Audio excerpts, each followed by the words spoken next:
7 o'clock, I'd like to call the meeting to order. Begin with the Pledge of Allegiance. I pledge allegiance to the flag of the United States of America and to the republic for which it stands, one nation, under God, indivisible, with liberty and justice for all. Okay.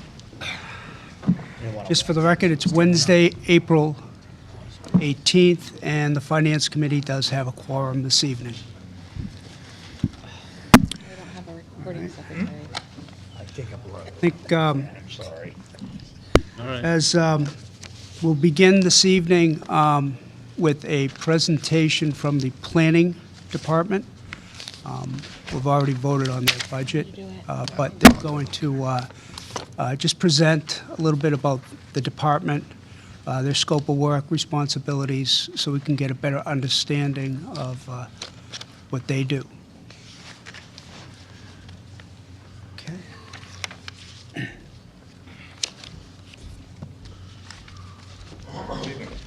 Good evening. I'm Joe Fernandez, currently the chairman of the planning board. This is Tabitha Harkin. She's the planning and economic development director.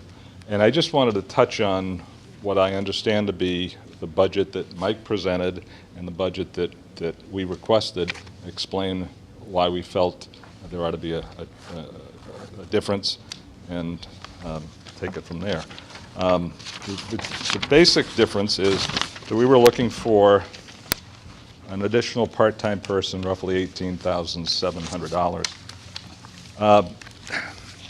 And unfortunately it's not here, we've been functioning, when I say we, the town of Norton has been functioning with, if you will, a hand-drawn zoning map that was markedly improved when someone spent $2 and bought some colored pencils and colored it in. But that's basically where we're at. You may recall at last year's town meeting when we looked to rezone part of Mansfield Avenue and some other parts of town to village commercial, there was some consternation on some property owners because we had them based on what our understanding of the zoning map was in one zone. We were changing them to another, and they were in the wrong. Our understanding was that they were in the wrong zone. At this point in time, in terms of you know,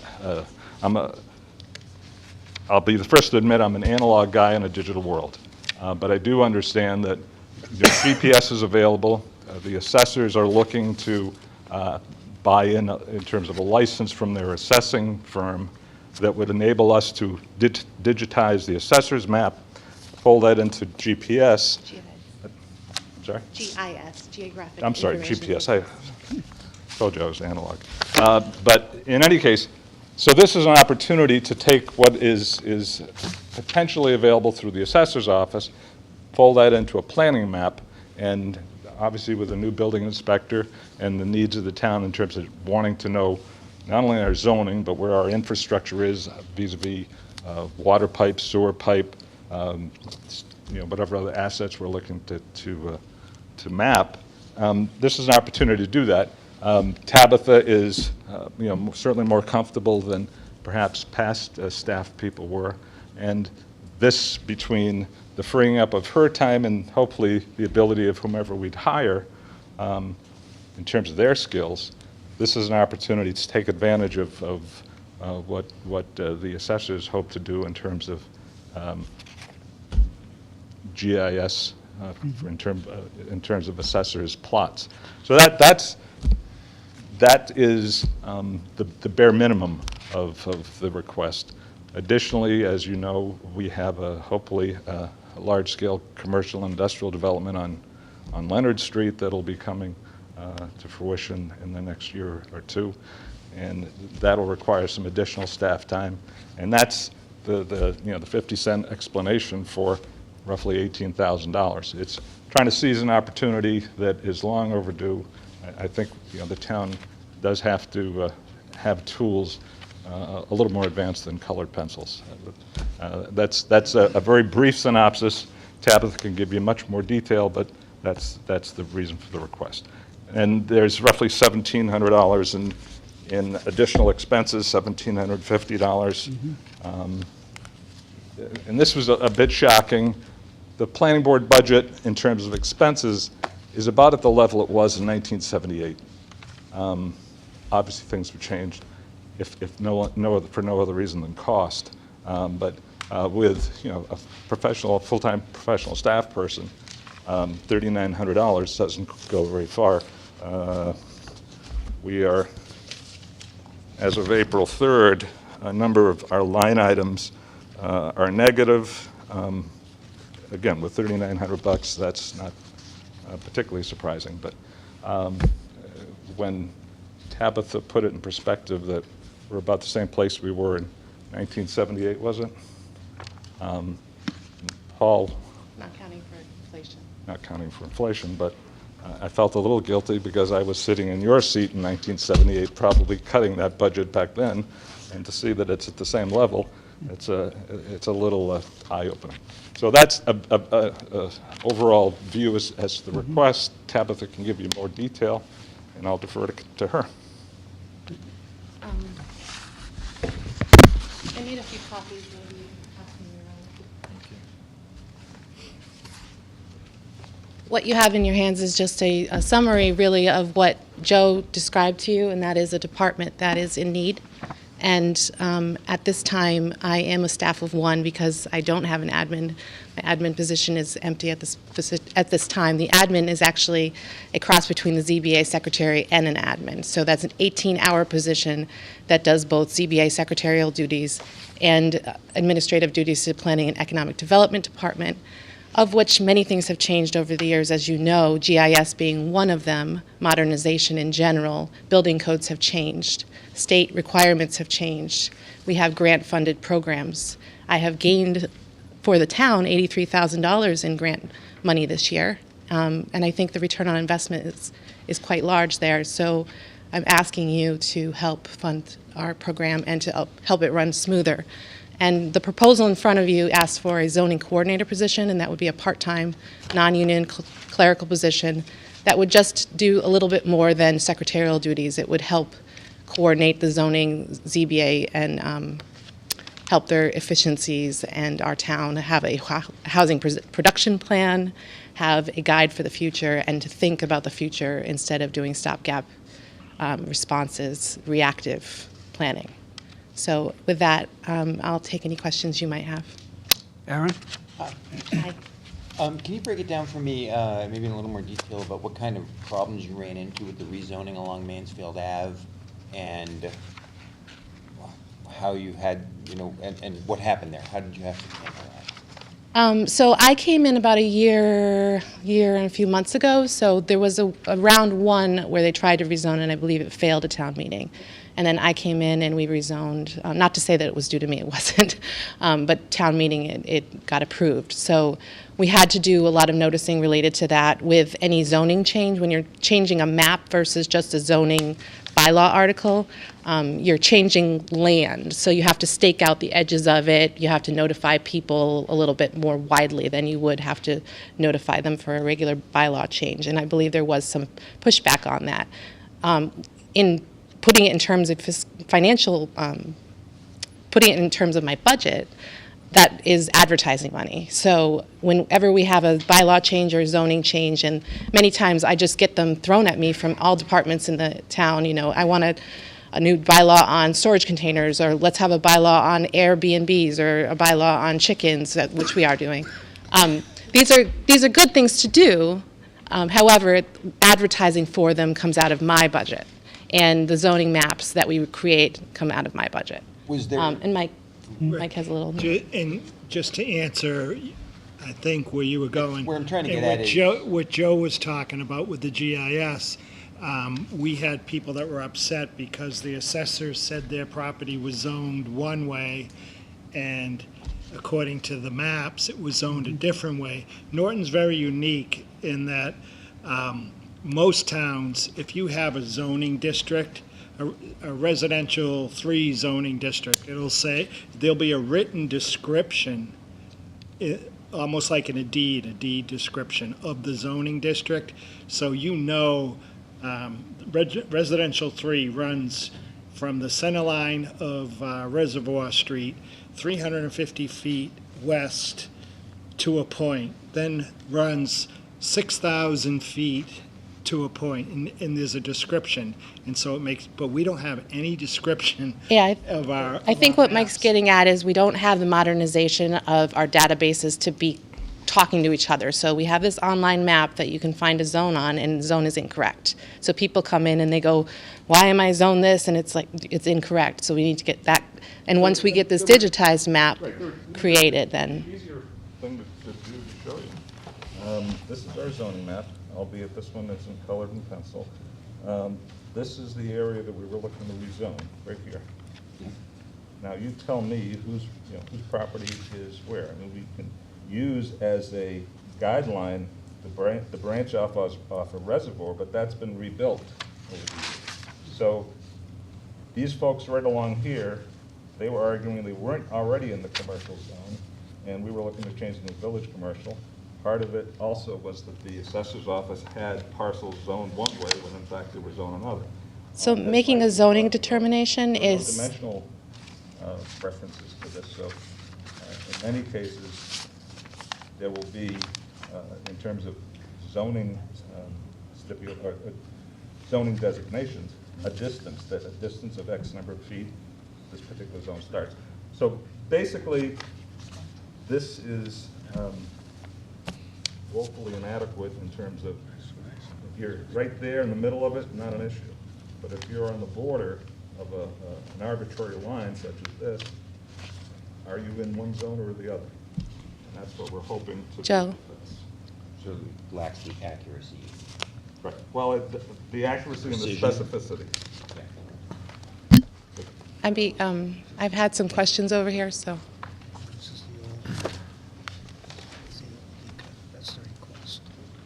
Go ahead.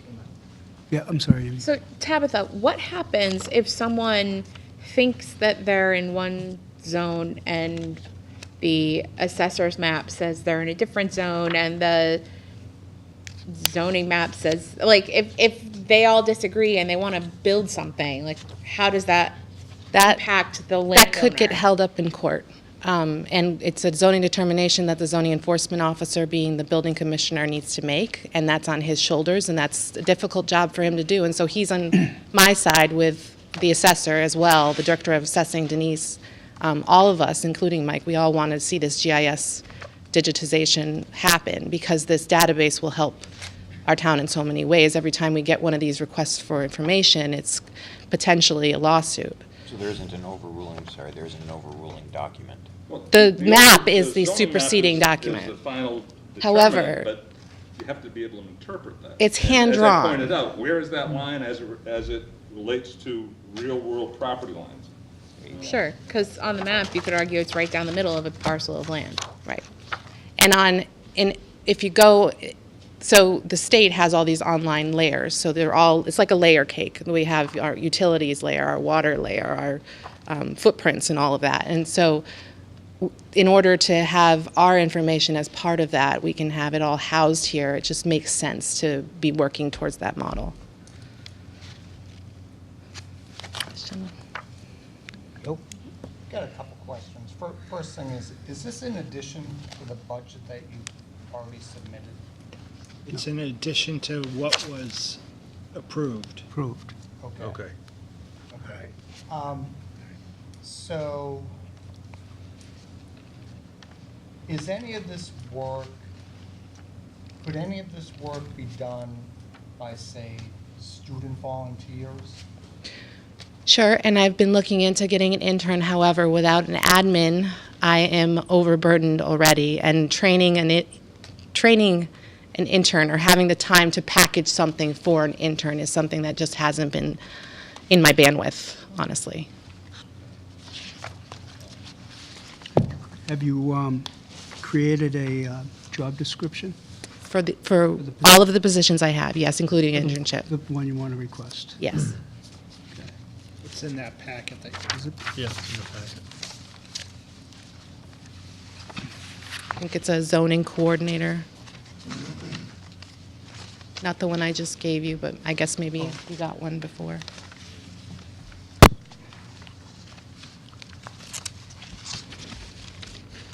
Any other Peter? So,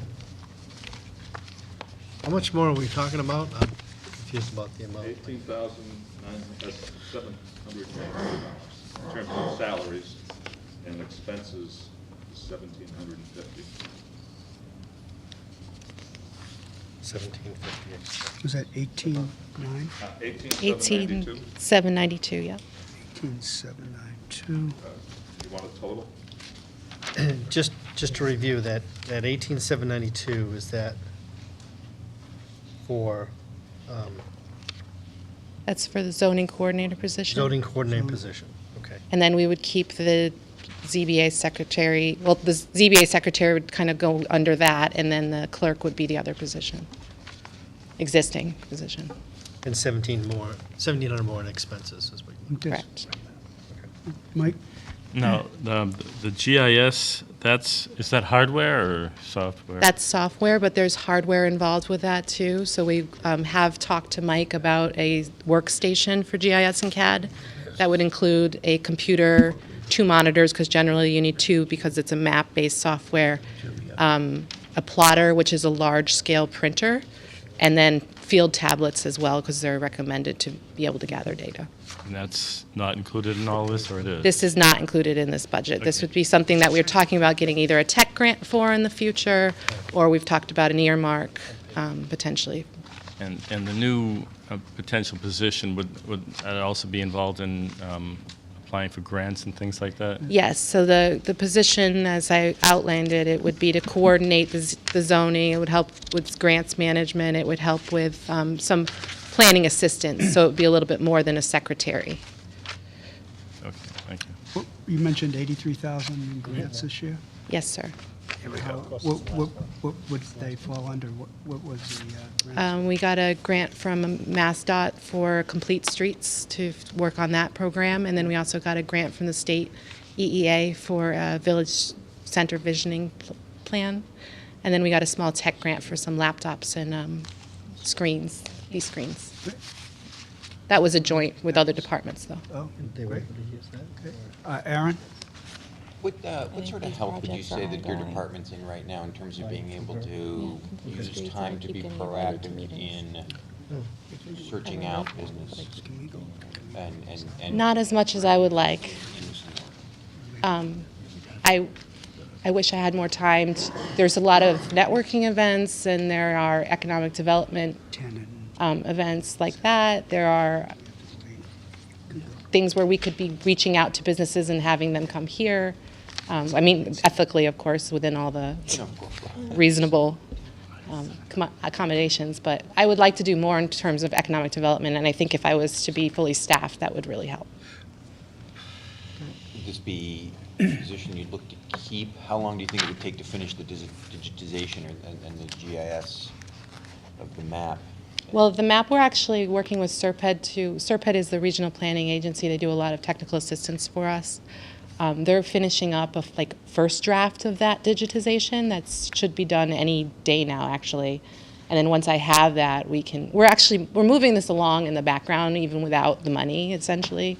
The money's just going to help us set up that workstation and have it here.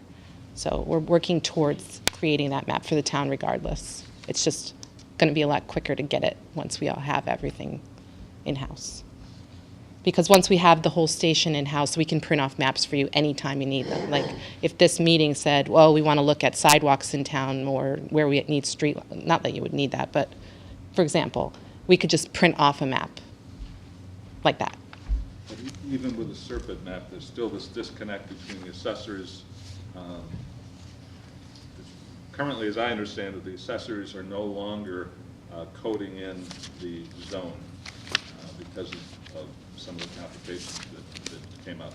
So there's still, even with the SERPED map, there's still the disconnect between the assessor's database and those now more clear colored lines, but they're still not related.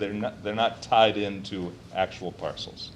So that's again part of working with the assessors, because the assessing company that Norton uses has software that'll help digitize those parcels and tie them into the zoning map. Yeah. Okay. questions? Bill? Can we go back, I think Mike asked, it, this workstation, are you saying you'd hire the person and they wouldn't have a workstation? No, we currently have a laptop and a docking station that was part of the tech grant so that we can have an intern workstation for them. So we have a workstation for our secretary, and then we have an extra laptop workstation. So yes, there is space. And Mike, we have excess 25,000 at this point? We have excess 2570. 64,179. 64 what? 64,179. Yes, Paul? The way this has been presented, you have an immediate task that you want to get done. I understand that. But if I understand correctly, that we are talking about adding a position that will be permanent. It's part-time, but it'll be permanent. In other Yes. words, goes way beyond this particular task. This is not hiring somebody to do a task. It's hiring an additional part-time person for your department. If I can speak to that, that would be part of what I see as a reorganization of the department, because currently I'm the director, and under me is a secretary slash a ZBA secretary slash my administrative assistant. And as I said, most of her time, maybe like 90% of her time, certain days, is ZBA, and I don't touch that. And it's very difficult to coordinate the ZBA because I don't touch it and nothing oversees that other than a volunteer board. So with a restructuring that would have a zoning coordinator, we could have myself, a zoning coordinator, and then a clerk. So the clerk would handle all the everyday filing tasks, the everyday pulling of files, putting them back, et cetera. But when it comes down to planning assistance or coordinating meetings or noticing, it would be with this additional position. So it just would help things move a little smoother in the office. And I did have some, I think I had a write-up for it, but I don't have it with me, so I could bring that back to the board if you'd like. I don't mean to be critical, I don't mean to say that you don't need this, but what this amounts to is that 2-3 years ago, we had a half-time planning person. Now we have full-time, and then we're going to have somebody in addition. So there's a fair amount of addition to this particular department. Well, to be And- fair, it was part-time for 2 to 3 years. Prior to that, it was full-time. I know, but we went through this with a lot of departments. Yep, yep.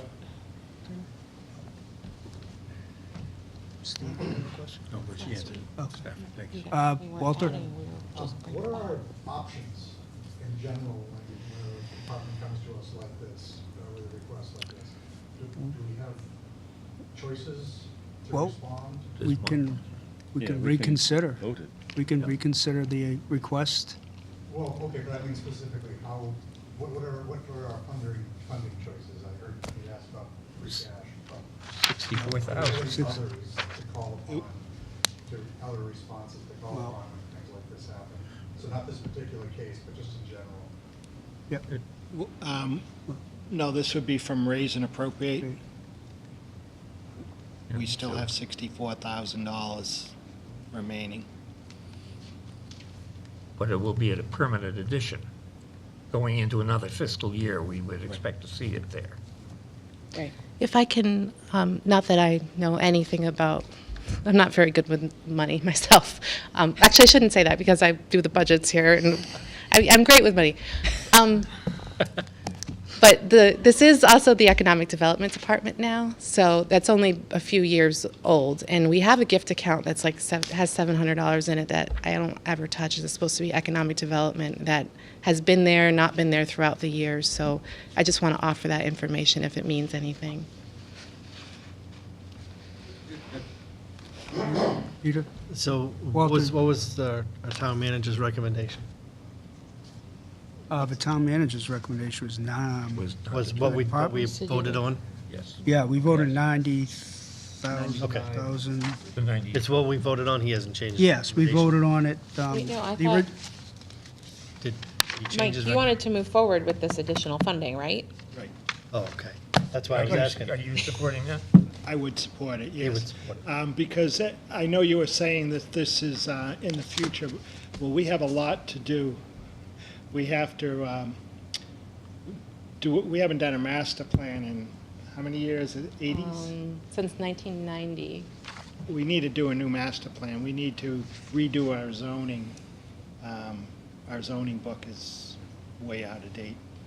So we do have a lot of work, and the town right now is in a point where companies are moving in, and, you know, we have to plan right. Just to actually speak, if I could, to Mr. Helmer's point, in terms of this being the first year of multiple years going forward. As a practical matter, at $18,792, we're not going to get a career person. This person hopefully will be here, accomplish the task, and all likelihood, obviously I don't know who it is, but in all likelihood move on. At each time that position becomes vacant, that's an opportunity to relook at it. If it's proven its worth, then you refund it in future years. If it hasn't, again, it's a little different than a full-time staff person who, by and large, you have to fund each and every year. My sense is this position will, be here for a period of time and move on. At that point, I think if you reassess it, hopefully he or she has proven their worth in terms of maintaining it for a successor. But it's a little different than a full-time position that has a little more permanence. Yes, Aaron? Mike, can you give us just a quick refresher on what we've already decided or what we already voted to add to this department this year? What we've already voted to add to planning? Yeah. Your proposed budget. I did not bring It was, mine. Oh, okay. I have the massive binder. We voted 92,022. 9202, right. Much more is that than last year? And what kind of increase did that represent? That's roughly $1,800 Yeah, Oh, okay. $2,000. No. in salaries. No, you talked. The budget, No, Mr. Chairman? Yep. The budget, as recommended, is 95,922, yep. and the previous year was 93,154. Okay, Yes. so this is, Yeah. this is the Yes. first Yep. significant ask. Right, Yes. right. Thank you. I just want to make sure, Right, because it was level memory served served. that we had, this has come up before, and I You just want to make sure this wasn't. You can see what I meant when we've added, because if you go back to 16, we were at 72. And that was when I think the last year that we had only a part-time planner. And then there's a major jump after that, and then the increases have just been normal increases since then. So the budget is 95 now, but it'll be, with this proposal, there would be an additional 18,000 added to it. 2542. 25, 20? 20,542, if my math is right. Okay. 18,792 Well, plus 1750 of last year, Mike? Plus what? plus the 1750. Oh, I thought Oh, you the meant expense. that. All right, I saw from the material that you're planning to merge the departments together, make one larger department, the zoning board. No, it already is merged. We are one department. Okay. So it's just unfortunately, we don't really function as one. And I'm hoping that this You want to make a motion? looking at the job description, like Joe said, this is a time when the job description has been made vacant, and I took a look at it, and I said, well, what can we do to change it so we could take the position and sort of split it into two, and, bolster it a little bit, split it into two, and that's what I've done here. No, well, all right, this all goes in the larger plan. You want to get a plotter in and all those other things. Yeah, that's It's- capital. Right, that's what I was going to ask, is that was going to go into a request in the capital budget? If it doesn't come out of a tech grant, Mike and Denise and I, Denise, the assessor, and I have sat down and talked about other pots of money we can make it work out of, because I'm all for trying to make it work out of a different pot of money. I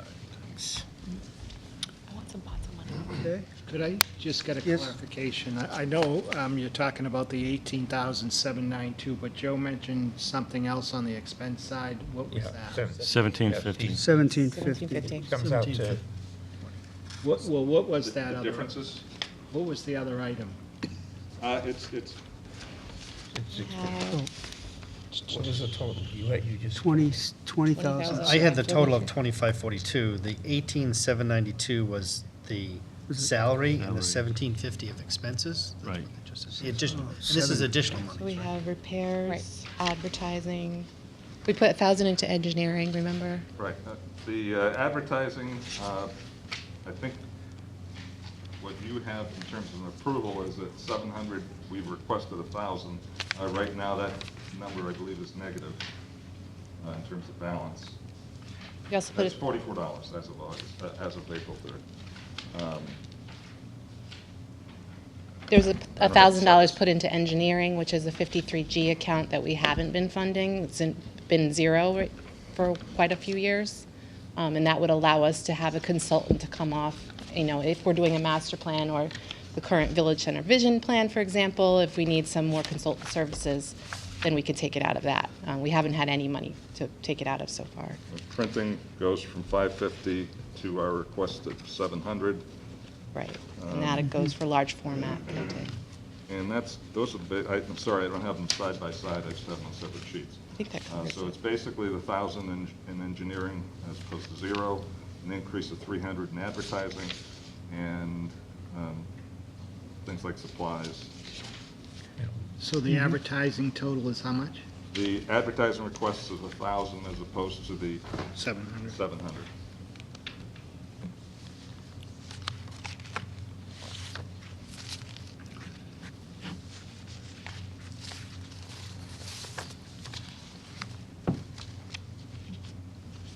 Yes, Aaron? Question? Go ahead. So adding all these numbers in, so you're looking at a new personnel services total of 110,814? Yes. And a new expenses of 5650? Right. Okay. Yes, Aaron? How does this affect the timeline of us being able to put businesses on Mansfield Ave? Wouldn't affect any timelines, no. This would only help us run more efficiently. It's not going to get any business in here any quicker. What's that? But it's not going to bring any business in any quicker. Not any quicker, no. It would be slower because I don't have it's not going to change anything, no. Okay.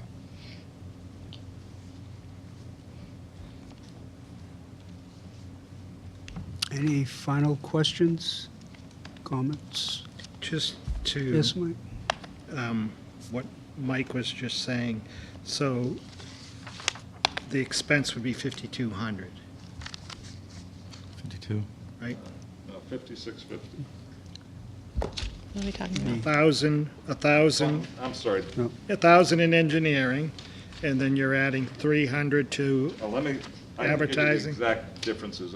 Again, I don't have them side by side, but I can give you either, well, to go to Yes. 1,000 for advertising would be adding 300 to right, that, 1,000 for engineering. and then 1,000 for engineering. Office supplies goes from 550 to 700, so that's an additional 150.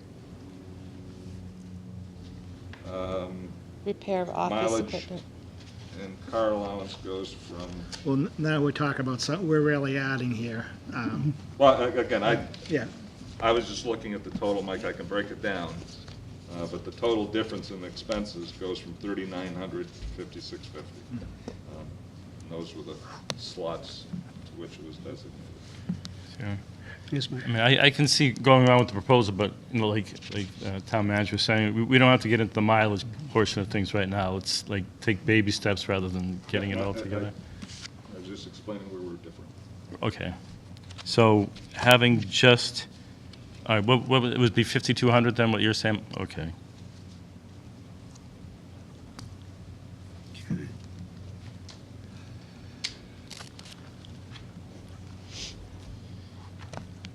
The salaries would be what?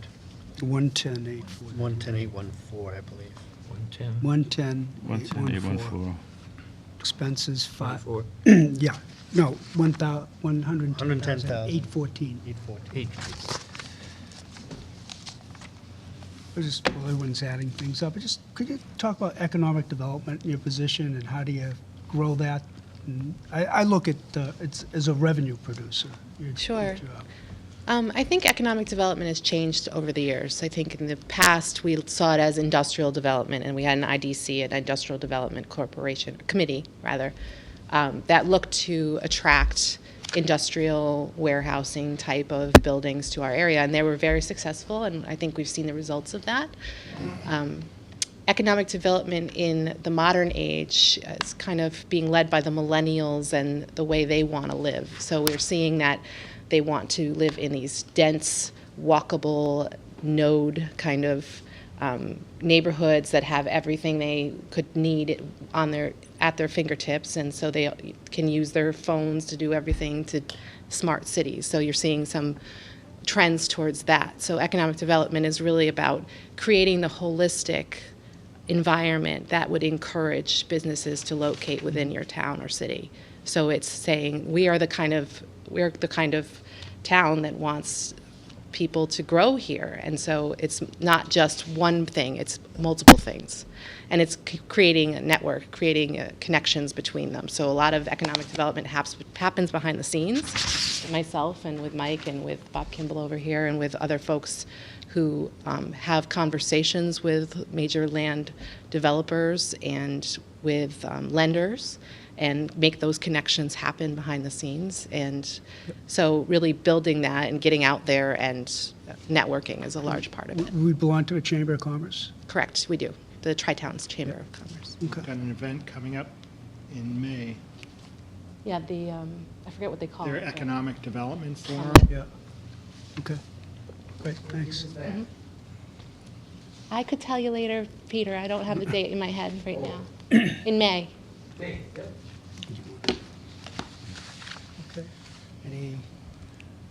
Anyone else set?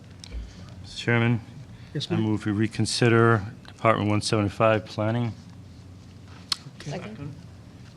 All those in favor? Just reconsideration? Opposed? Unanimous? Mr. Chairman, Yes, Mike? I move for Department 175 510, the new figure of $110,814. Is there a second? Second. All those in favor? Wait a minute. Yep, I'm sorry. Yeah. You're supposed to have discussion Okay, after a motion. is okay. made. Discussion. I'm not opposing this specifically, but what we're at is where we get sometimes every year. We have a little surplus at the moment in the budget left over, 64,000, as Mike says. We're going to spend a certain amount of that. Now, do we want to spend it there, or were there other things that we looked at in the budget that we would want to allocate it to? We do come in with a balanced budget.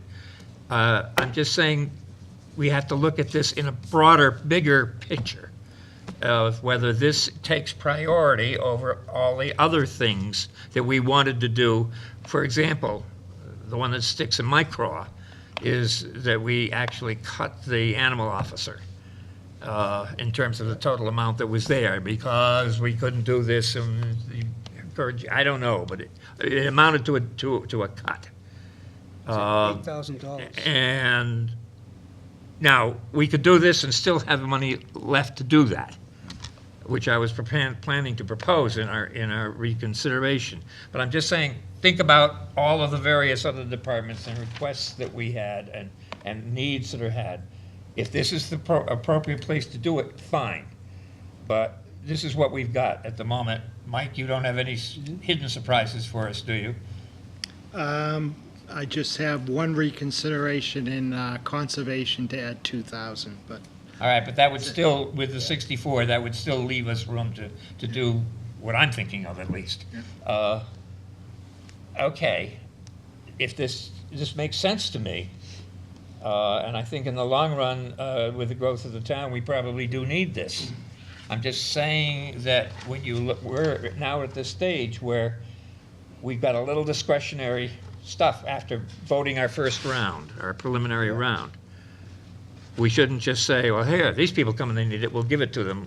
We should be clear in our own individual minds that this is the Well, I think that's, best way, given all the other requests. well, You know, we had enormous numbers of departments talking about they wanted this or they wanted that. And no, that's why I think we came back and had circled back to this. I think we talked about this a month ago. They're one of the first departments that we voted on. And, there were questions that came about by some of the Yeah, members. and I think the, we've discussed it. and the town manager, the request was there right from the Yeah. beginning, but the town manager recommended a different figure, which we did approve. Correct. Now we've got a change which he's going along with, I think because we have a little surplus in there that we can work. Yes, Mike. But I'm just saying, let's Yeah. be clear as to what we're doing and why and how we look at it. Beyond that, I'm not objecting to this particular proposal. Well, yes, Amy? Yeah, I understand what Paul's saying completely, and I think in a perfect world, we'd be able to have, a big chart that says, if we can put an extra $20,000 on the planning board, we're gonna get these 4 things. If we put an extra $20,000 on the council on aging, we're gonna get these 4 things, and so on and so forth. But until we have something that looks like that, I think we have to make our most educated guess. And Paul, I absolutely agree with the growth of the town. I think that something that will bring economic development and help us resolve some of our zoning issues is probably money well spent. Well, since I'm probably the only member, perhaps with the exception of Joe Fernandez, who was here in town when we finally got zoning. When I came to town, we didn't have any zoning. We were one of the last communities in the state to have zoning. And when we got zoning, it was drawn with no rational planning in that. It was drawn in whatever way we could get enough people in town meeting to vote for it. And I don't, to this day, understand why we didn't get nailed for spot zoning by the powers in Boston, because it was the weirdest damn zoning map you have ever seen. But we voted down zoning 2 or 3 times, finally got one through, and we were just ready to get anything through that would start zoning, because we always felt, well, then we can amend it and do something else. You should have seen that map of our first zoning, which was in the 60s that we finally passed it.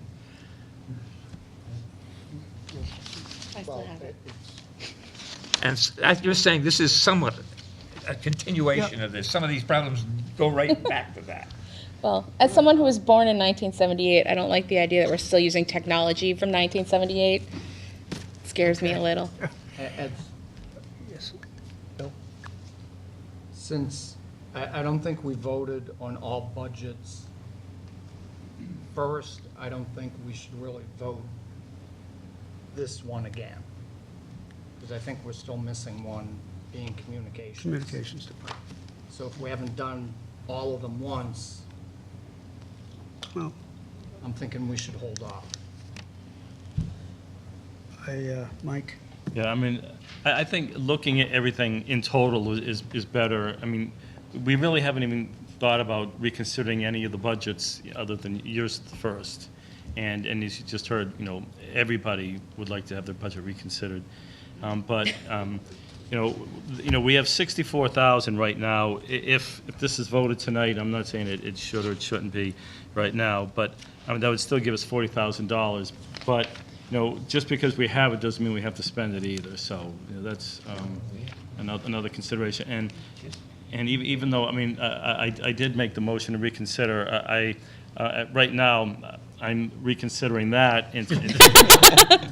The motion's already out there, so we have to vote on it. But I would think maybe there's no urgent need to vote tonight on this one particular budget. So maybe if we just hold off and I think what Bill said, wait till everything's we have a final budget, and then we could go back and see what we have and look at the other departments. So it's. Walter? Well, I take your point, is the only unknown the communications and then the $2,000 you just mentioned? Is that basically all that's left to vote on? Yeah, you haven't voted anything on communications, and the conservation, Jennifer got information from the Girl Scouts on the yearly expenses of the camp, so that was, Well, my point was, that's all that's left as far as voting on the budget. So, well, I don't disagree, we have a pretty good handle on what has not been addressed yet. Okay, Mike. One thing, at the end of the budget, every committee member can then reopen any other department that they want to. So, we're not done yet. We're gonna reopen I think we- recreation again tonight, so there's other things, that, other, committee members might want to address that we don't, that hasn't come up. Like this number went up, the $64,000 number went up, so it does allow, if someone thinks that there's a need in other departments, then it's really, it's not a done deal except for those items just yet. Yep. Okay, Bob, Kimball?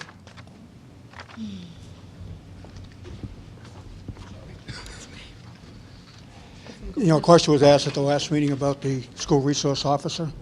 So right after the meeting, I reached out to the superintendent and to the town manager and the chief of police. The SRO was not in any budgets this year. So there's another example of what you should be looking at. This ever-changing world is crazy out there. It's a very important position. Can we wait the fall? Sure. I think we probably have to, because I'm not sure what the total cost of something like that would be. But superintendent said he didn't have the money in his budget, and the police chief indicated that he just wanted to, he put a level-funded budget together. He did not include any additional personnel. So I know we talked about that at the last meeting.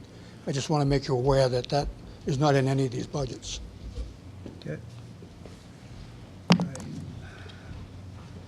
Well, I think we were, obviously, reconsideration was going to be a topic shortly. So I think Mike's recommendation makes sense. We can certainly vote on this later. Once we hear the communications department, Michael's request for conservation, and, yes, Peter? We could also vote on this and then reconsider it later and take it away. I can withdraw my motion, and that would You know. put it all to an end. Yeah, yes, Walter. How many more meetings do we have? Well, we have the 23rd, which will also include the public hearing, the 25th, which is a week from tonight, and we'll probably follow up, I think, on is it the 4th, Mike? Is it the Monday, first Monday in May, which I think is May 7th? Yeah, May 2nd, 2nd, that's the one, yeah. May 7th, and May 9th. So there's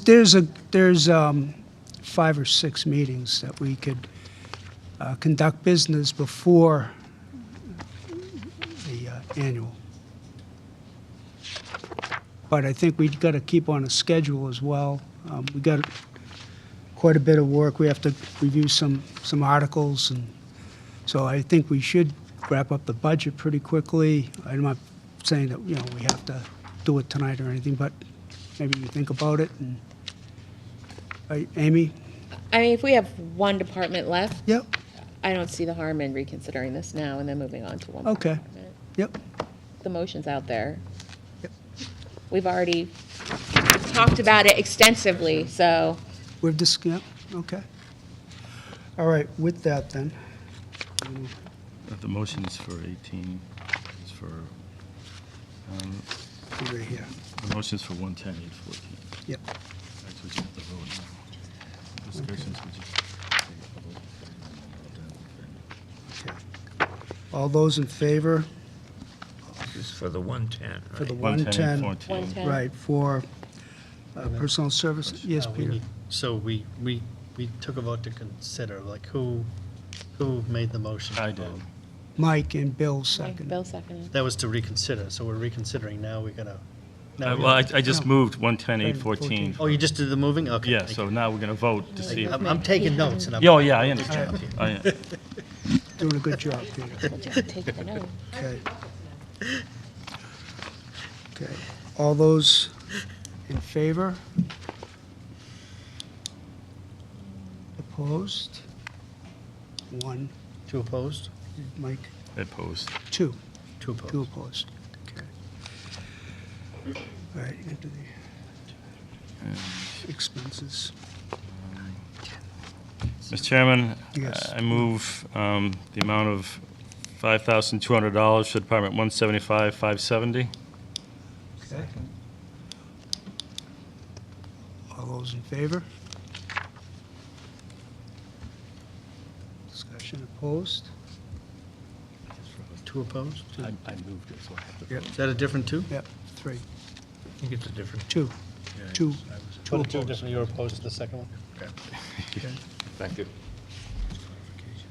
Could we go into the, well, the planning board is here, Yeah. go into the planning articles? I think which that's, on the warrant is, will be Articles 20, 21, 22, and 23.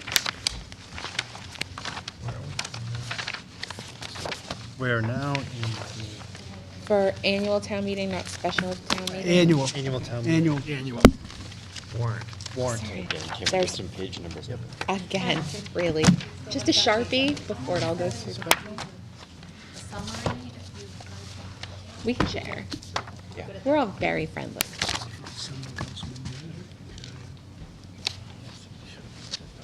What article? So, Warrant for the- planning board, do you want to present? You and Paul share. Is there two different things here? What are these things? Straight here. Article 20 is kind of a catch-all. It does involve the planning board, but it's it's generally referred to as recodification of the town's bylaws, including zoning. Basically, it's assigning new numbers, cleaning up the text. There are no substantive changes at all, I suppose, no insignificant changes either. It's just taking what is currently, be it zoning, be it town's general bylaws, assigning new numbers, cleaning up the text, digitizing them so they're accessible online. We being the planning board, are going to move this because our zoning bylaws are affected. But that's basically what Article 20 does. It just cleans up the font, the text, the numbers assigned to various zoning bylaws and digitizes them. Yes, They Peter? said nothing to do with the GIS system? No. Just taking the paper and putting it in electronic, basically? And assigning new numbers, bylaw 23 may become bylaw 1315, or... Okay, we're currently on 2013 bylaws, so this would take all the bylaws that we've passed via town meeting since and incorporate it in the general bylaws and everything. So th- Yes, Paul? This is not looking to revise the bylaws or. No. Or review them and bring in some for getting rid of, this is just a Doesn't change a content. reorganization, numerical reorganization. Doesn't change content at all. Yeah. And this is a directive from you, it's not from the state or anything like that? No, the towns are doing this generally. Again, it takes, if you look at, I can only speak to the zoning bylaws, the font, the text, the numbering is it's just pretty rough. It's going to take this, and I wish I had a copy of another community, but it's going to take this 17.3 may become, as I said, 125, but there'll be a table of contents, there'll be an index to all the town's bylaws, and again, they'll be searchable. It's just taking what we have. Now, again, I'm not completely familiar with it, but the money has already been appropriated, the task has been done. It just requires, like any bylaw, and particularly zoning bylaws, town meeting action. Okay. Okay. Should preface that we have had a public hearing on this, April 3rd, so these were all voted in motion by the planning board. So Article 21 is a proposed zoning amendment for, I guess we'll just swap back and forth maybe, for keeping of rabbits and hens for personal use. So that changes our use table to see if we'd allow a zoning bylaw change to allow under 12 hens, no roosters or rabbits by right in all residential districts on lots of conforming dimensional standards. So this is going to, the hope is that it would reduce the permitting requirements because we get quite a few special permit applications, which is costly for folks who just want to keep some chickens or have some rabbits. Questions? Okay. Peter? Yeah, so Currently, if you have less than 5 acres, you have to get a special permit, is that what it is? And more than 5 acres, you don't? 5 acres, that's state law, 5 acres, you have an agricultural exemption. Okay. Everything else in Norton requires a special permit, and the applicant has to pay for a legal ad, has to notify their abutters, and if someone wants to keep 3 chickens. I don't recall denying a special permit, but it's still. That was my question. Did anybody have objection to this article when you had your public hearing? No. No one showed up and said, my neighbor No, has actually, someone chickens and promised I'm me tired of eggs, them." saying that they would be happy if it went through. Didn't so. promise, I just want on the record, no one promised me. I haven't gotten any eggs yet, but being bribed. with Okay. eggs. All right. Yes, Bill? So you can do this in any conforming residential lot. Is there a setback or anything that, like the little hen house or whatever has to be from neighbors? Correct, it would have to conform to the All the the dimensional accessory standards. side, in other words, if you had a shed, I don't have it in front of me memorized, but I believe it's 10 feet from the sideline.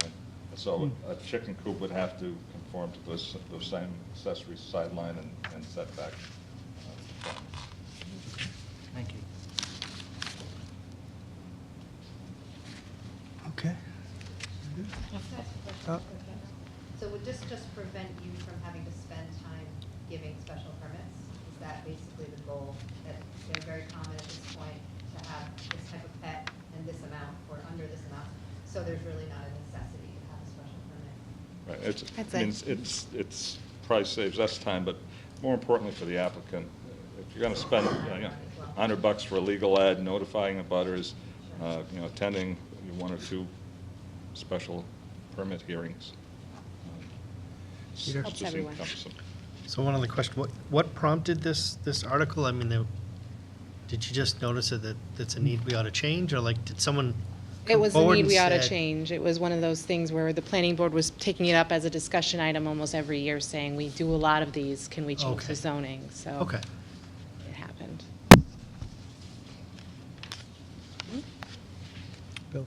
Being the finance committee, do we get money from like permits or whatever for people applying for this stuff that we're gonna lose? Is There there a is a special permit fee, $10? yeah. Or I don't know. It's $100 Oh, for residential. There is a permit fee. So how much? Yeah, how many a year? General in the past year? 50,000. Maybe 3, maybe 3 tops a year. Okay. Yeah. They're not the big ticket items. The condynes and the alnylons, and they give us the big ones. Okay. So then we have 2 articles. One is if the other one fails. So Article 22, do you want me to keep going? Go ahead. Okay. Article 22 is a proposed zoning amendment, so that would be for citing of marijuana establishments. This is for recreational marijuana establishments. We already have in existence a bylaw that governs medical marijuana establishments, and we also have in existence a moratorium, but the moratorium's running out. So this is a proposed article that would propose to zone all recreational marijuana establishments in industrial zones only, outside the buffer as designated in the law, and with no social consumption, so no on-site or outside social consumption. So if they don't pass this zoning, as Joe has explained at other hearings, recreational uses for marijuana can go anywhere that they're allowed. So if it's a store, they can go where stores are allowed. If it's a growing facility, they can go where nurseries are allowed. So we need to have zoning in place in order to cite these properly. So Article 22 is the zoning, and then Article 23 is only, it's kind of a belt and suspenders. If 22 fails, it would extend the moratorium. Aaron? Just give us a brief description of what our industrial zoning areas look like right now. What actually qualifies as industrial versus commercial? Yeah, I wish I had the Where- map again. We should have brought it tonight, Are but we, are we banishing these to the furthest reaches of, corners of the town, middle of the industrial park type thing? Or would we find one on Mansfield Ave? How close to schools, that kind of thing? The buffers to schools are designated in the law. I think right now it's 500 feet, but that may 500 change, feet. so that's why we're saying it has to be at least 500 feet from the side Is of that the like a 5-iron? Yeah, Just about. Just maybe less. Wedge. in terms of industrial zones, starting on the east side, right at the Norton Eastern line on 123 on the left, is industrial. On Industrial park on the West Main Street, trying to think of where it's, just beyond Freeman, and setback, here again, it's part of the problem with the zoning map. It's set back a bit, but there's industrial there. There's industrial behind Chartley Pond along the Attleboro line, and the biggest industrial is the Commerce Way. Commerce Park. And there's There's the also news. South Worcester Street. That area along Freeman, that's the top of Freeman. Well, it's not near, it's not on Freeman, I'm just using Freeman as a point of That's reference. 123? It's further west of Freeman. With Valentine. Yeah. Yep. Yeah, it runs from the Yellow Dunkins up to Dorn. Sangs, basically, right? No. No, the other No, way. before, That's Freeman. It runs from the Yellow That's Dunks 120. to like From the Freeman intersection of heading 140. west. Okay. those are there's a little bit along the railroad track, but it's, Sandwiched right in between the middle school and the high school. Yeah. Peter? So I will say that this is all by special permit and not by right. So, and also the law designates that any facility has to go through the state approval process, which has a additional layer of protections, and then there's a local approval process. It has to go through the Board of Selectmen for their own licensing, and then it also would have to go to the planning board for a special permit. And a special permit, you'd notify all the abutters, and they would go through a hearing process. So there would be several checks and balances within this, regardless of where it's zoned. Paul? Am I right in thinking that all that land that was originally designated as industrial along John Scott Boulevard has now been changed? no. No, it actually I think, remains industrial. Pulse Cisco, that area is still industrial. Some of it is still industrial. It was all industrial, and then when nothing Yeah. happened, and we got a lot of houses built there, and we wound up having to change a lot because people got tired waiting for the road to be built and put houses in there, and Yep. It's a patchwork. but some of it still is, you see. Yeah, I don't think there's, John Scott Boulevard might have some isolated industrial. It used to be all industrial for the most Yeah, part. I know. Right. The Well- rail doesn't go that way. Yeah. Yeah. Yes, Peter? So if you could bring a map of those zone commercials to the town Industrial. meeting, I think people would be, have a lot less questions. Absolutely. They can look at a My map and say, apology. my house is here, here's where this stuff is, it's not my backyard, I'm happy. Yeah, I That's what think people will do. I mean, that's obviously an excellent point, and people are going to look at it as to how it may affect them. But as Tabitha alluded to, the real question is, if something is legal, which sale of marijuana now is, you either have a zone for it, or if you don't, then it can go anywhere that any type of Right. commercial activity is. Yep. So our thought was, Yep. this accommodates it. It's as perhaps as restrictive a zone, unless we were going to target and create a special zone for marijuana. We thought the industrial zone is probably the most restrictive, yet Should still also- comply with the law. Should also mention it mirrors the existing zoning that we have for medical marijuana. It's the same thing. So we're saying in the same zones as medical, and that's already in existence. So does Article 22 supersede 23? If 22 passes, Yeah, then 23 please, will not yeah. be moved at least by the planning board. If 22 fails, then, as Tabitha mentioned, our current moratorium expires June 30th, so we would look to extend that moratorium another year in the hopes that we either, fine tune where we would allow it or take some other action. But Paul? Yes, Walter? Assuming 22 passes and the moratorium expires, is everything else in place to handle recreational marijuana shops as far as bylaws and application process, and that sort of thing? Most of that is being done by the state in terms of drafting regulations. There would be a requirement, as Tabitha mentioned, for any applicant to seek a special permit through the planning board. There's also a host community agreements that need to be negotiated with the Board of Selectmen.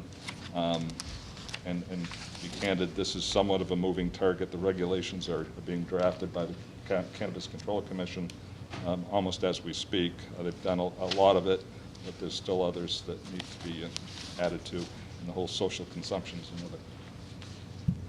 Jim? Yes.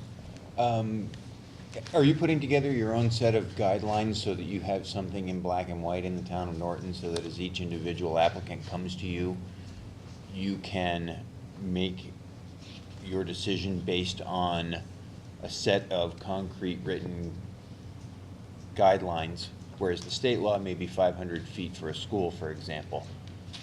You may come up with a different number of feet that you can then apply to each applicant and not be just kind of picking and choosing, yes for you. That would be a zone. Bill, no for Joe. Yeah, that would be a zone overlay, as an overlay zone. What you're describing is an overlay zone. And that would be something the planning board would have to do an exercise around. Well, I think, Richard, you're also asking, there are criteria that go into assessing whether or not a special permit for anything, chickens, as we just talked about, Right. gets approved and not approved. This would require a special permit. However, we have not yet, to your point, drafted kind of internal guidelines as to why would we approve you in an industrial zone as That's the opposed to question, you. yeah. No, we have not. You plan to? Okay. We're going to have to. Again, we've thought, let's first get the zone established. And I was wondering, for what it's worth, and I think I was on the Board of Selectmen when this was done, this is also the same language, if you will, in zone for adult entertainment. And that was part of the consideration back in the 80s. Yeah. If you had to have it, where do we put it? And the thought was, let's put it in an industrial zone. So that's the other, no, call it. Tattoo, same thing. Tattoos I don't know about. I don't, body art, you're right. Yeah, all the sins go in industrial zone. Ahead of the curve. Yes, Amy? So do we as a town have consideration for what kind of tax revenue? Do we have the ability to put an overlay for local revenue in addition to whatever property tax revenue we would get from a location for a marijuana establishment? We have another article on the warrant to adopt the state law that will allow us to tax 3% of any Okay. marijuana sales. Is that similar to the restaurant tax? What's that? Similar to the restaurant? We have a... Yeah, it'll be a 3% sales tax. And also, there's provisions in the state law, or if someone comes in, that there's mitigation money available also.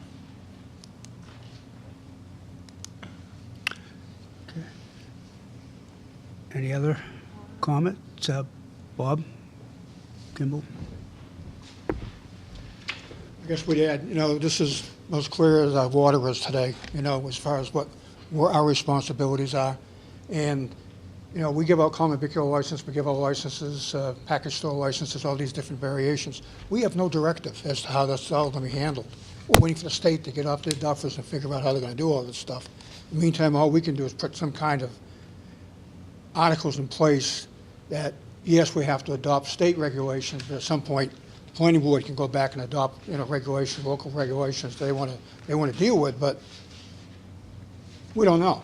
We're still waiting for guidance. They're going to have to come to the Board of Selectmen for a host community agreement. No one's asked about that yet. Don't know anything about it. I'm not sure how the process works. But we probably will have to deal with it, be some kind of licensing involved. Not sure yet how that's going to work. So there's a lot of ifs going on here, but this is just establishing some guidelines to get it moving so we can get something in place. And if they, like to say, if it doesn't fail, then we're going to have to put a moratorium in place for another year. And I think we'll get some back push on that one because people want this law to go into effect. It was a mandate by the people. they want it. Whether you agree with it or not, we have to deal with it.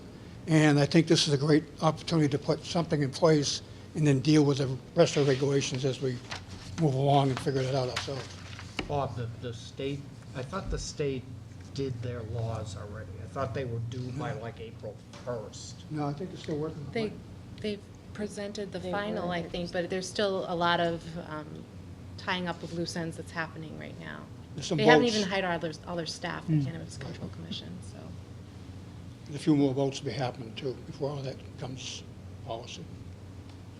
If we voted, if I remember the election, we passed this, but if we didn't as a town, would we have more latitude? Or? I've been told that so it's very expensive for folks to go into the cannabis business, so and they also can't lend from normal banks. So they're waiting to spend their money at the last possible minute, and that's why they're not bugging us now saying, can we site in your town? They're out there, they're just waiting to see if we pass. And then the other thing that we've noticed is Mansfield and Easton are banning it, or looking to ban it. So we are the neighbor, and if we don't do something, then we may be in a difficult situation. Yes, Paul? Yeah, this is simply site restriction, and without it, they could come in and file to put a store wherever they wanted to. By doing this, it's one thing that is left of the communities at the beginning. You sort of have to have a place. If you don't make a designation, then everything is fair game. This is the opportunity for site restriction, and I think this is we're doing it for the same reason that we did it with adult entertainment and all these other things, because that was the best place, since you had to have a designation, Right. or you left the town wide open. This is the best designation you could make, and that's all it really is. The permitting is individual by the applicant, and all sorts of things will be in there, I'm certain, but I think this makes sense. If I could just, because it was an excellent point in terms of developing guidelines for the issuance of the special permit. As you can imagine, we don't involve town councils for a special permit for chickens, but I can assure you that as planning board members, we're going to look to town council to, and I don't expect 2 or 3 competing applications, but nevertheless, whatever we get is going to be reviewed, analyzed, and advised to the planning board by town council. This is, A, it's new, B, it's, it's a lot of money at stake, so, applicants are going to press their options, and we need to be prepared, and that's where town council is going to come in. Amy? To that point, have you considered what the permitting fee would be for something like that, since we're going to require town council review and a lot of other resources? Generally, that can haven't, be but- placed on the applicant, and again, through the host community agreement, typically those things are negotiated out that the applicant, the applicant will pay for all costs. Generally, in something like this, the applicant also pays for town council. When I say generally, something like this, obviously this is new, but I'm familiar with other types of host community agreements, and the applicant pays for the cost of council, pays for all the advisory costs. But this is beyond our pay grade in terms of. Yeah, I mean, I could see a $25,000 permitting fee being Appropriate. completely appropriate. We'd have to talk about that with council. All right. Any final comments? Aaron? Mr. Town Manager, will the 3% that the state is suggesting as a tax, is that a suggestion? Is that a mandate? Do we get to play with that number, and is that something that will come up in the next article? That's a max. That's the maximum they'll allow you to tax. Yeah, so they cap us at 3. Yes. The opportunity is under the host agreement. That's where you've got your opportunity to create certain fees, whether or not you want it, how much we might do That's true. little taxes. I mean, there's all kinds of different things we can look at to raise funds. I will tell you, as a selectman, I haven't had anyone approach us so far for a host agreement. Other cities and towns around us are reaching out trying to generate that type of business. We're not doing that. We're not open for business yet because we don't know what the guidelines are going to be in the future. So we're kind of sitting back and waiting to see what happens. When the host agreement goes into play, that's when we can start dealing with some of the additional costs we might be concerned about.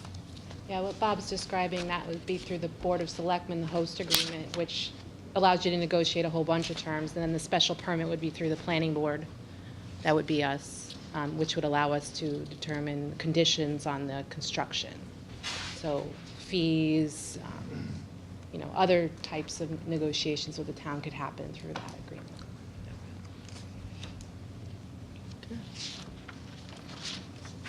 Thank you. Thank you. Good night, thank you. Good night, thank you. Okay, Mike.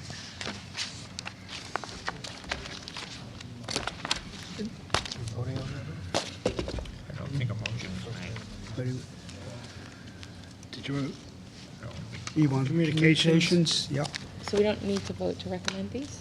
Do we want to take a vote? Oh, yeah. While it's fresh in our mind? Yeah, why don't we you vote on Board of those? Selectmen. and then we'll- We haven't voted on Or is there someone from here from communications? Or? I'll just have Joe wait in Yeah. case you have any questions when you're voting. Oh, you're going to vote on that? Yeah. Yeah. Okay.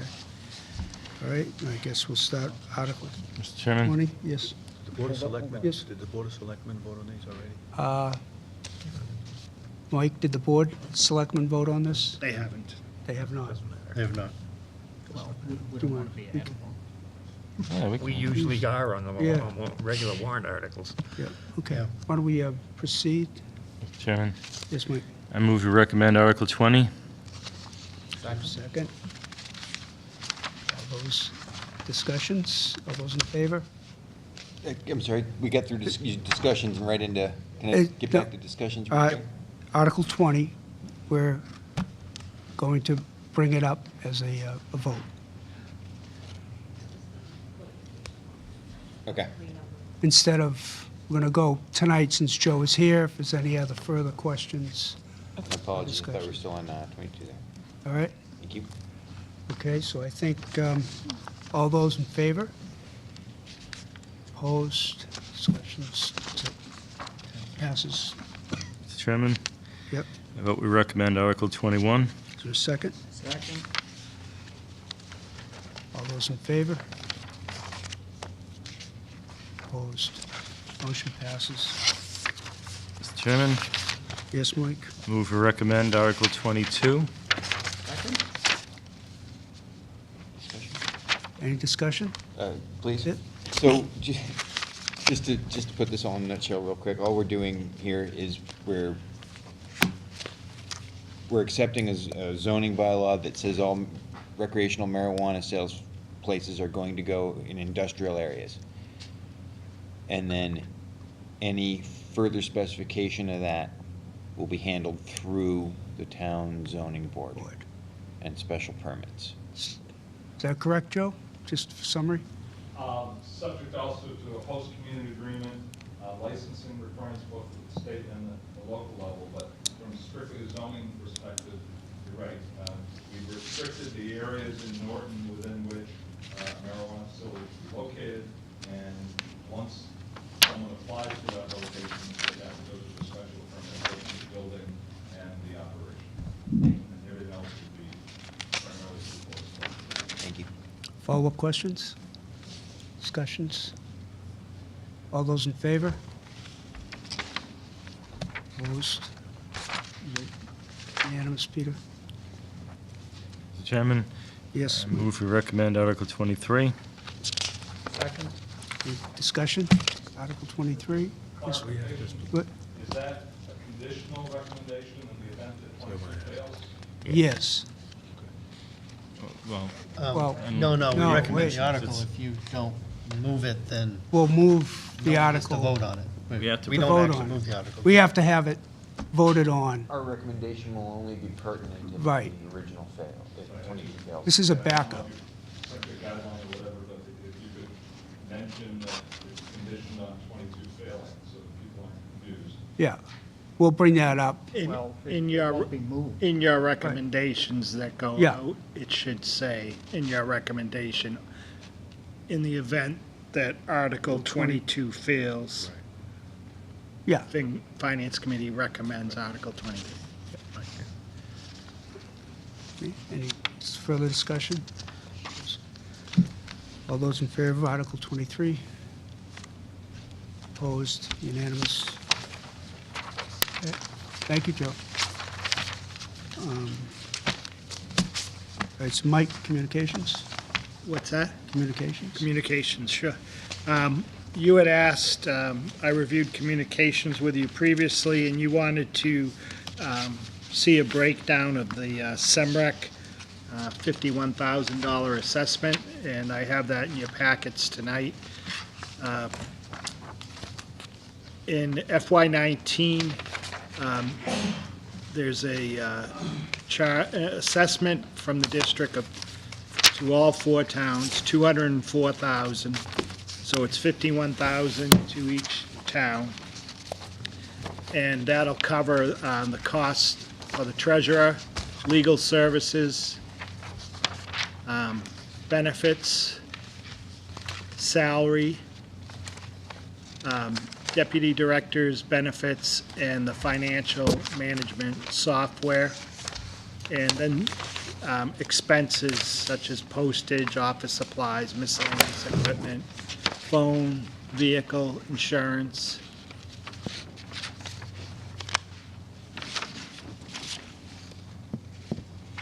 And so right now, the district has started, we have grant money, and we're having design done on where the center will be. And we have a director in place to manage the grants and a treasurer. And hope to begin the hiring process in seeking applications and reviewing the applications, beginning next year to get ready for full operation on July 1. Yes, Steve? So Mike, this is kind of seed money to get the process going? This is- Yes, we have a grant for the design of the center, and we're putting in for more. We have a $1.5 million grant for any design and construction, and putting in for more grant money for next year to finish it off. And this is to get the district established and up and running so that we're ready to go on July 1 next year of the following year. So now come July 1, July 1 of 2000. fiscal year 20. 20, okay. So what would the vision for personnel? I see there's software for payroll processing, but it looks like there's only 2 employees in For the actual. when the district's up and running totally, Right. there'll be, I don't know if I brought that with me, there'll be a director, there'll be 18 dispatchers, 4 supervisors, 1 for each shift, an IT specialist, and a deputy director. So do we see then, when this gets going, what can we anticipate our town budget to look like for the communications department? When this was done previously for Norton, the estimated savings to Norton is $437,000 a year. Whoa. And that's based on salaries, benefits, Right. structure? Projection. I know, projection. I'll be in Tom's seat. talking 400. about these visualizations. That's a lot of money.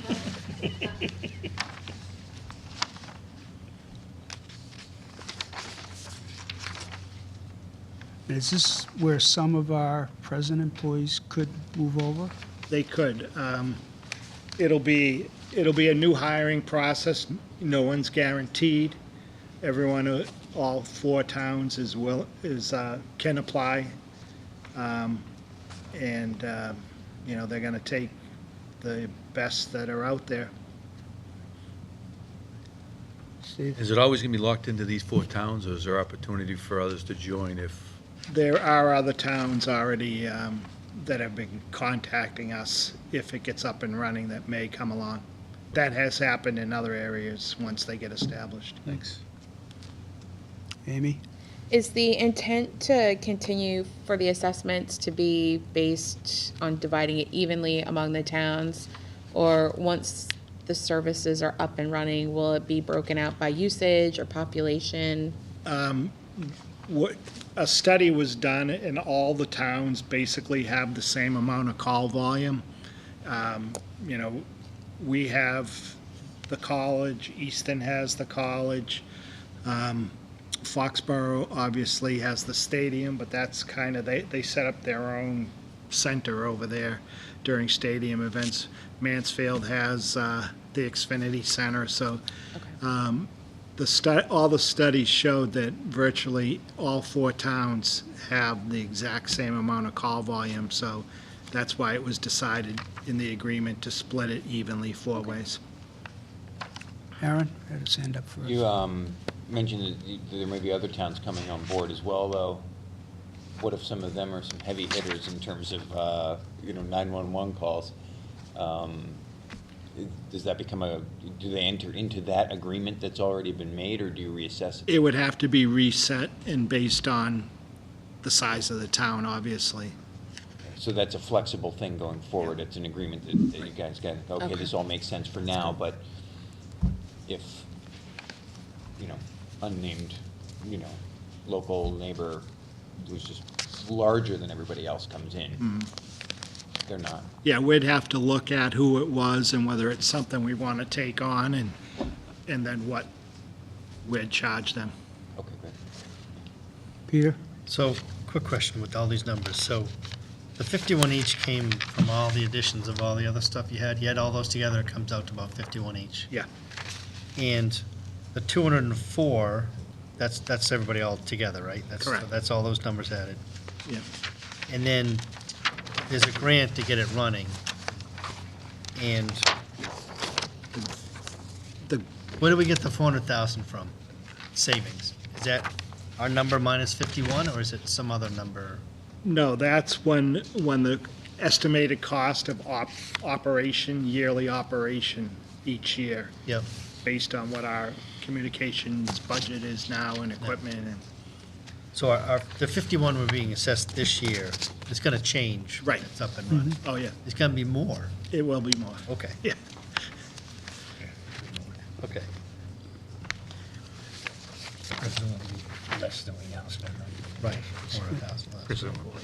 And Mike, if I remember, this building was, I guess, it's purchased for $1 or? The building itself, that we're looking at right now is, it's called High Rock. It's over off of Route 1.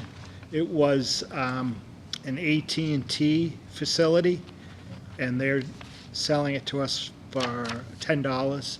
Yep. And It's free. there actually is a tenant on the tower already that lease is going to come over to us. So it's an existing building that will require some remodeling inside and new roof, but so we don't have to build from the ground up. It was built in like the nuclear era when they were concerned about nuclear attacks. It's a solid concrete building. No one knows. So we're now going back to. It's like the bunker, Framingham. Okay, Mr. Chairman, yes. any guesses on renovation costs? Not right now. That's the first grant money we got. That's what that's being used for now, for the feasibility study to determine that. And we have to be up and operating by July 1 because Mansfield plans on being in their new police station June 30th, and there's no provision for dispatch in their So, I'm sorry, 2018? 2019. No, next year, 2019.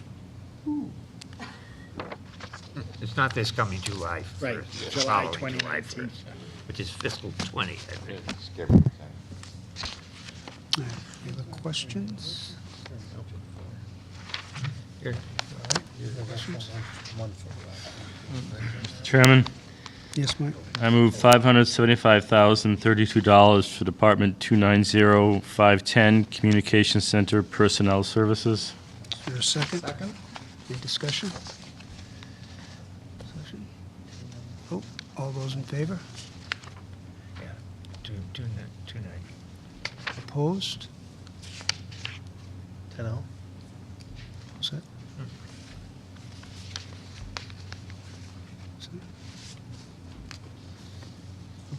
Okay, motion carries.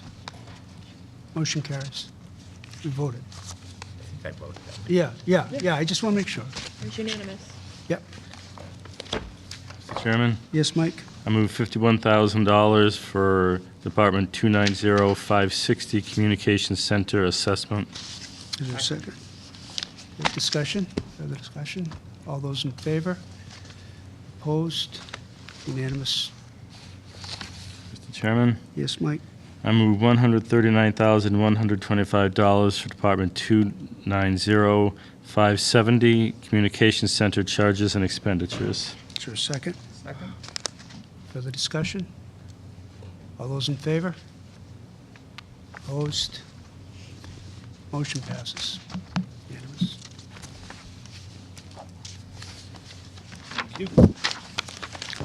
Okay. Just want to, I just want to, as we're addressing the departments, I just want to bring up a point of situation. Actually, it was I think a misunderstanding, but at our April 9th meeting, we were reviewing and voting on the Recreation Department's budget for next fiscal year. Mike, town manager, mentioned to us as the committee and Bonnie directly, she would have to abstain from commenting and voting on the department's request because of Bonnie's past employment as the rec director for the town. Upon clarification from the town clerk regarding the situation with Bonnie, commenting on voting on Recreation Department matters before the Finance Committee, the town clerk states that if a former paid town employee leaves employment with the town and then gets appointed to a board or committee in the same town, he or she does not have to recuse themselves on matters that involve the department by which they were formerly employed. So in retrospect, probably would have been better that night if I had moved and tabled our discussions and get a better clarification, so I apologize. So with that, I think it would be appropriate if anyone wants to reconsider the department more than open. Yes, Aaron had his hand Yeah, up. I'd like to make a motion to reconsider the Parks and Rec Department. Okay, is there a second? Bring it back up to discussion. Okay. All those, any further discussion on that? All those in favor for reconsideration? Opposed? Reconsideration. Okay, so we go back to, Mr. Chairman? yes, I think there was one other the point I'd like to make. We are also waiting on, I think, a estimated cost For of benefits, yeah. I think Mike Um, has. and that would give us a clearer picture on Yep. the actual number and percentage Right, increase right. that we would do in Right, conference. right. I think Steve asked that question. What was the total cost of adding personnel? So with that, Mike, do you have any? Yeah, the cost for an employee to have health insurance to the town for a year is $18,000.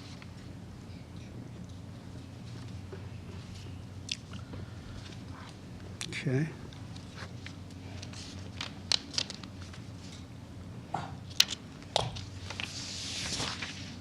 And yes, Steve?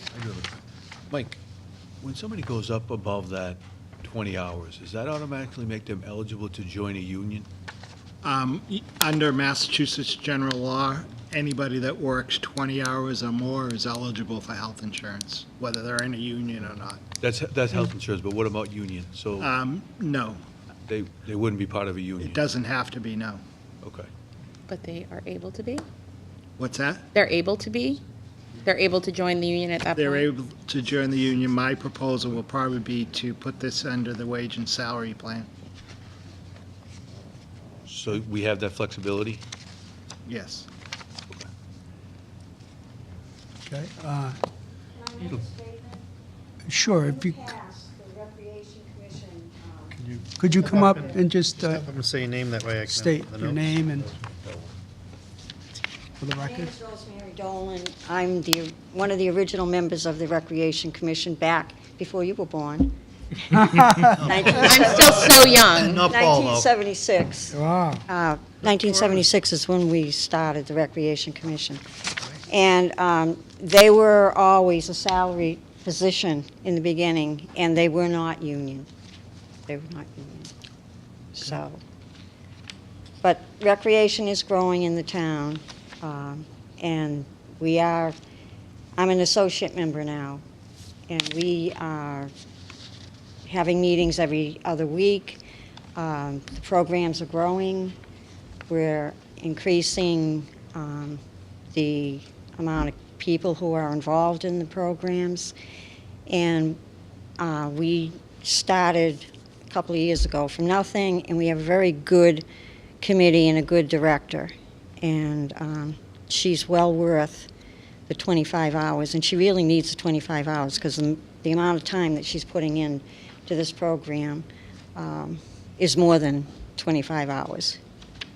But she, and also the members of the Recreation Commission are very good as the ones we had before. Unfortunately, they left. So I highly recommend this. Any questions? Aaron? Hey, Rosemary, hi. So what programs are growing? Oh, okay. Chairman?